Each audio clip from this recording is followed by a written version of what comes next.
नमस्कार दर्शकों, मैं विक्रम स्वागत करता हूं आपका सिटी जंक्शन में। सिटी जंक्शन अपना चैनल, अपनी बात। आइए सबसे पहले एक नजर डालते हैं आज की खास खबरों पर। हिवरखेड़ में तेज आंधी तूफान ने मचाई तबाही। तेलारा शहर में अतिक्रमण पर चला बुलडोजर। कृषि उत्पन्न बाजार समिति पर राष्ट्रवादी का परचम।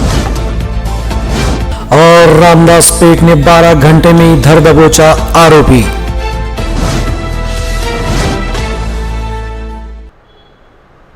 अब समाचार विस्तार से।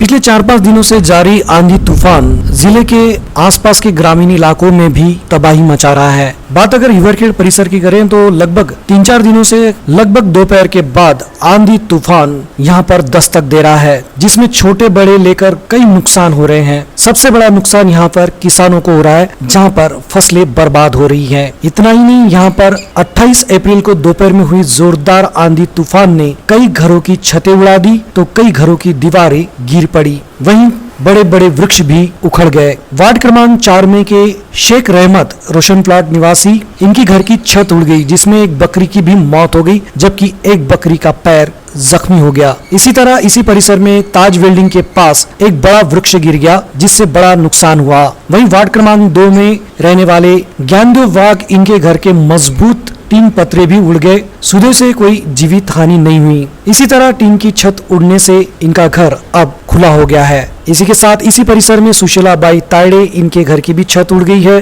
और टाटियों और मट्टी से बनाई दीवार भी गिर गई है। मनोज इंगले, रामकृष्ण काल पांडे, इनके घर की भी छतें उड़ गई हैं और दुकान भी खुले में पड़ गया है, जिसकी वजह से काफी नुकसान हो गया है। इस नुकसान की भरपाई तुरंत की जाए। जो वृक्ष बिजली की तारों से छू रहे हैं, लटक रहे हैं, उनकी टहनियों को तोड़ा जाए, इस तरह की मांग। और किसानों को उनके हुए नुकसान का मुआवजा महसूल विभाग की ओर से नुकसान का जायजा लेकर तुरंत भरपाई की जाए, इस तरह की मांग अखिल भारतीय ग्रामीण आदर्श पत्रकार संगठन के पदाधिकारियों ने की है। आपको बता दें कि इसके पहले भी 20 तारीख को इसी तरह की हवा में आदिवासी परिसर के तुकड़ू शेखलाल पाले, इनकी घर की भी दीवार गिर गई थी। साथ ही कारला मार्ग पर भी बड़े बड़े वृक्ष गिर पड़े थे, जिसकी वजह से भी काफी नुकसान हुआ और वहीं किसानों को भी फसलों का काफी नुकसान हुआ है। इन सबको जल्द से जल्द आर्थिक मदद मिले, इस तरह की मांग नागरिकों द्वारा की जा रही है। सिटी जंक्शन के लिए अर्जुन खिरोड़कर और धीरज बजाज, इनकी खास रिपोर्ट।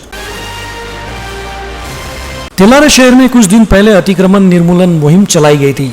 उसके बाद एक बार फिर से शुक्रवार को शहर में नगर पालिका प्रशासन ने अतिक्रमण पर बुलडोजर चलाया, जिससे शहर के प्रमुख रास्ते अतिक्रमण मुक्त दिखाई दे रहे हैं। इस दौरान कुछ लोगों ने स्वयं ही अपना अतिक्रमण हटाया है। ये विशेष तेलारा नगर परिषद प्रशासन ने शुक्रवार की सुबह से ही अतिक्रमण निर्मूलन मुहिम शुरू की थी। सबसे पहले जिजाऊ उद्यान से शुरुआत की गई। मुख्य अधिकारी सतीश गावंडे के नेतृत्व में अभियंता, अधिकारी, कर्मचारी, सफाई कामगार तथा पुलिस कर्मचारी अपने दल बल के साथ अतिक्रमण निर्मूलन मुहिम में सम्मिलित थे। इस कार्रवाई के दौरान लोगों की भीड़ भी जमा हो रही थी, जिसे हटाने में पुलिस को काफी कवायद करनी पड़ी। हालांकि नगर पालिका प्रशासन ने गुरुवार को ही अतिक्रमण धारकों को कार्रवाई के बारे में जानकारी दी थी। कुछ लोगों ने जहां स्वयं अतिक्रमण हटाया, लेकिन कुछ लोगों ने इससे दरकिनार कर दिया। अंततः शुक्रवार की कार्रवाई में अतिक्रमण को हटाया गया। कुछ लोगों ने स्वयं अतिक्रमण हटाने के लिए कुछ समय मांगा, जिसे मुख्याधिकारी ने सकारात्मक प्रतिसाद भी दिया। अतिक्रमण हटाई की कार्रवाई के पहले ही दिन अतिक्रमण धारकों की बिजली आपूर्ति खंडित करने की मुहिम बिजली कंपनी के उप कार्यकारी अभियंता दीपक राठौड़ ने चलाई थी। शुक्रवार को इस कार्रवाई में संत तुकाराम चौक से जिजाऊ उद्यान तक मुहिम चलाई गई, जिसमें मां जिजाऊ मार्ग पूरी तरह से खाली किया गया। इस मुहिम में थानेदार ज्ञानोबा फट के मार्गदर्शन में कड़ा पुलिस बंदोबस्त भी रखा गया था। अतिक्रमण से मुक्त हुआ मार्ग फिर से अतिक्रमित नहीं होना चाहिए और अगर किसी ने इसे अतिक्रमण किया तो अतिक्रमण हटाने की कार्रवाई की जाएगी, ऐसी चेतावनी नगर परिषद के मुख्याधिकारी सतीश गावंडे, इन्होंने दी है। सिटी जंक्शन के लिए हिवरखेड़ से रितेश टिलावत। अकोला जिले में 3 कृषि उपज बाजार समितियों के लिए मतदान प्रक्रिया हुई, जो कल हुई थी शांतिपूर्वक तरीके से, जिसमें सहकार क्षेत्र सहित जिले भर का ध्यान लगा हुआ था कि जीतेगा कौन, जिसमें आकोट, अकोला, बार्शी, टाकली बाजार समितियां शामिल हैं। इन तीनों समितियों में लगभग 90% से अधिक मतदान हुआ था। अकोला बाजार समिति को राष्ट्रवादी कांग्रेस पार्टी, ठाकरे गट और भाजपा नित्य सहकारी गठबंधन ने सत्ता में ला दिया है। इन्होंने सभी 18 सीटों पर लगभग एक तरफा जीत दर्ज की है। वंचित समर्पित पैनल को इस चुनाव में खाता तक खुलने का मौका नहीं मिला है। अकोला बाजार समिति में इस गठबंधन में एनसीपी को सबसे ज्यादा 11 सीटें मिली, बीजेपी को 5 और ठाकरे गट को 2। इस तरह एनसीपी को अध्यक्ष बनने की राह आसान हो गई है। पिछले 40 वर्षों से सहयोग पैनल यहाँ पर सत्ता में और इस साल भी वो अपनी सत्ता बचाने में कामयाब रहा। इस चुनाव में एनसीपी के शिरीष धोत्रे, बीजेपी के विधायक रणजीत सावरकर और वंचित के बहुजन आघाड़ी के नेताओं की प्रतिष्ठा दांव पर लगी थी। मगर इस चुनाव में बीजेपी, एनसीपी और उद्धव ठाकरे गट ने साथ आकर वंचित को हरा दिया। ठाकरे गट के शिवसेना के एक पदाधिकारी ने बगावत कर दी थी। वहीं विपक्ष के पैनल में भी शिवसेना के एक पदाधिकारी ने हिस्सा ले लिया। कुल मिलाकर कृषि उपज बाजार समिति में 18 में से 16 सीटों पर बीजेपी है। बात अगर अकोला बाजार समिति की करें तो कुल 18 सीटें हैं, जिसमें कि हम बता चुके हैं कि 11 सीटें राष्ट्रवादी की, 5 बीजेपी की और ठाकरे समूह के हाथ 2 लगी। इस तरह कुल 18 है। अब इसमें जीत किस किस की हुई है ये हम आपको थोड़ा सा बता दें कि विजयी उम्मीदवार कौन कौन रहे हैं। विकास पागरुत ठाकरे गट से, दिनकर वाघ राष्ट्रवादी से, वैभव माहोरे भाजपा से, संजय गावंडे भाजपा से, चंद्रशेखर खेड़कर राष्ट्रवादी से, राजू शर्मा भाजपा से, शिरीष धोत्रे राष्ट्रवादी से, दिनकर नागे राष्ट्रवादी से, राजेश बेले भाजपा से, भरत कालमेघ भाजपा से, ज्ञानेश्वर महल्ले राष्ट्रवादी से, अभिमन्यु वक्टे राष्ट्रवादी से, सचिन वाकुड़े राष्ट्रवादी से, रामेश्वर वाघमारे राष्ट्रवादी से, शालिनी चतरकर राष्ट्रवादी से, माधुरी परनाटे राष्ट्रवादी से, मुकेश मुरुमकार ठाकरे गट से, हसन चौधरी राष्ट्रवादी से।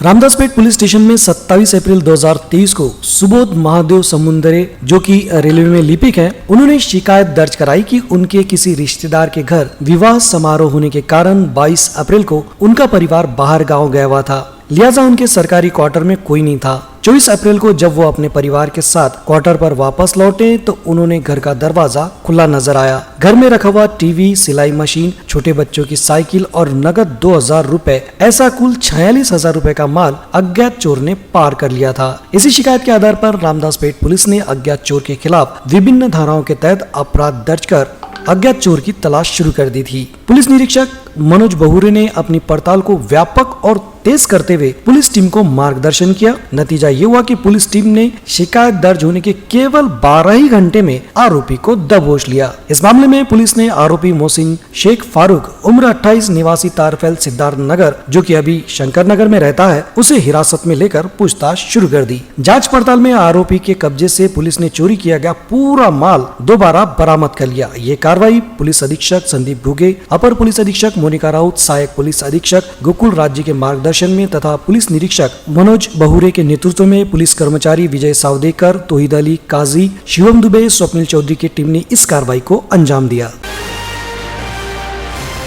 श्री संत गजानन महाराज पालकी समारोह आषाढ़ी पैदलवारी के लिए दिनांक 26 मई को संत नगरी से पंढरपुर की ओर प्रस्थान करेगी। इस साल पैदलवारी का 54वां साल है। प्रथा परंपरा अनुसार ज्येष्ठ शुद्ध सप्तमी के दिन सुबह बैंड पथक, ढोल नगारे, तुतारी, ताल मृदंग के साथ गाजे बाजे में माउली की पालकी का प्रस्थान होगा। विधिवत पूजन कर श्री की रजत मुखवट पालकी पर विराजमान कर पालकी के ज्ञानोबा माउली तुकाराम गण गण गणात बूते की गजर में भगवा पताकाधारी वारकरी समेत एक गणवेश में अनुशासन में ताल मृदंग के निनाद में पंढरपुर की ओर प्रस्थान करेगी। श्री पालकी के दर्शन के लिए होने वाली भीड़ को ध्यान में रखते हुए आवश्यकता अनुसार श्री के पालकी की परिक्रमा मार्ग के लिए एवं मुक्काम की जगह आने वाले दिक्कतों को ध्यान में रखते हुए आवश्यक बदल करने के पूरे अधिकार ये पालकी प्रमुख के पास रहेंगे। पालकी प्रमुख को ये निर्णय परिस्थितियों अनुरूप लेना होगा। श्री संत गजानन महाराज की पालकी 27 जून को श्री क्षेत्र पंढरपुर पहुंचेगी। इस जगह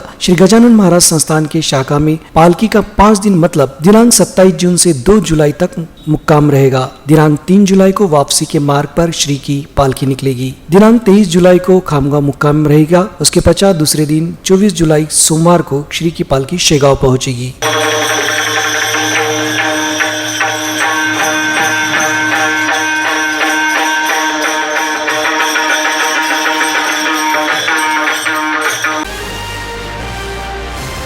विगत 2.5 वर्षों से अकोला शहर में घन कचरा व्यवस्थापन अंतर्गत बायोगैस तथा बायो माइनिंग प्रकल्प का काम चल रहा है, लेकिन प्रकल्प कार्यान्वित होने में विलंब होने से नायगांव डंपिंग ग्राउंड पर कचरे की समस्या बरकरार थी और कचरे का अंबार लग रहा था। लेकिन अब नायगांव के डंपिंग ग्राउंड पर कचरे के अंबार नहीं लगेंगे। जी हाँ, क्योंकि अब भोड में 20 टन क्षमता का बायोगैस प्रकल्प कार्यान्वित कर दिया गया है। मनपा आयुक्त कविता द्विवेदी की कड़ाई के बाद ये प्रकल्प कार्य को गति मिली है। आपको बता दें कि नायगांव डंपिंग ग्राउंड की समस्या हल करने के लिए घन कचरा प्रकल्प खड़ा किया जा रहा है। नायगांव तथा भोड में बायो माइनिंग और बायोगैस प्रकल्प पर काम किया जा रहा है, जिसका निरीक्षण विगत माह विभागीय आयुक्त डॉक्टर निधि पांडेय ने किया था। उन्होंने भवन कचरा प्रकल्प कार्यान्वित करने के काम को गति प्रदान करने के निर्देश संबंधित अधिकारियों को दिए थे और इसी बीच घन कचरा व्यवस्थापन के काम में ढिलाई बरतने पर निर्माण विभाग के अधिकारी अजय गुजर को निलंबित कर दिया गया। अंततः प्रकल्प ने कार्य को गति पकड़ी और 20 टन प्रति क्षमता वाले बायोगैस प्रकल्प को भोड में कार्यान्वित किया गया है। बायोगैस प्रकल्प के लिए गीले कचरे की आवश्यकता होती है दर्शकों, लेकिन मनपा क्षेत्र में अब तक गीला और सूखा कचरा अलग अलग संकलित नहीं किया जा सका है, जबकि प्रकल्प के लिए प्रतिदिन 20 टन गीला कचरा संकलित करना ही पड़ेगा। इस पर गौर करते हुए मनपा प्रशासन ने गीले कचरा संकलित करने के लिए स्वतंत्र वाहन की व्यवस्था भी की है। इस तरह की जानकारी प्राप्त हुई है। आपको ये भी बताना है कि बड़े व्यावसायिक प्रतिष्ठान तथा निवासी कॉलोनी में कचरे का विलगीकरण न किए जाने पर उनसे कचरा न स्वीकारने के आदेश भी आयुक्त और प्रशासक ने दिए हैं। वहीं गीले और सूखे कचरे को अलग अलग कर कचरा संकलन वाहनों में न डालने पर संबंधितों के खिलाफ जुर्माने की भी कार्रवाई की जाएगी। शहर स्वच्छता के लिए संबंधित गीला और सूखा कचरा अलग अलग करे, ऐसी अपील भी मनपा प्रशासन ने की है। अंत में एक नजर आज की खास सुर्खियों पर। हिवरखेड़ में तेज आंधी तूफान ने मचाई तबाही। तेलारा शहर में अतिक्रमण पर चला बुलडोजर। कृषि उत्पन्न बाजार समिति पर राष्ट्रवादी का परचम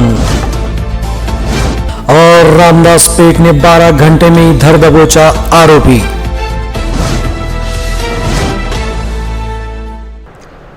आज के लिए दर्शकों बस इतना ही। मुझे विक्रम को दीजिए इजाजत, फिर मिलेंगे नई ताज़ा खबरों के साथ। तब तक आप बने रहे सिटी जंक्शन के साथ। सिटी जंक्शन, अपना चैनल, अपनी बात।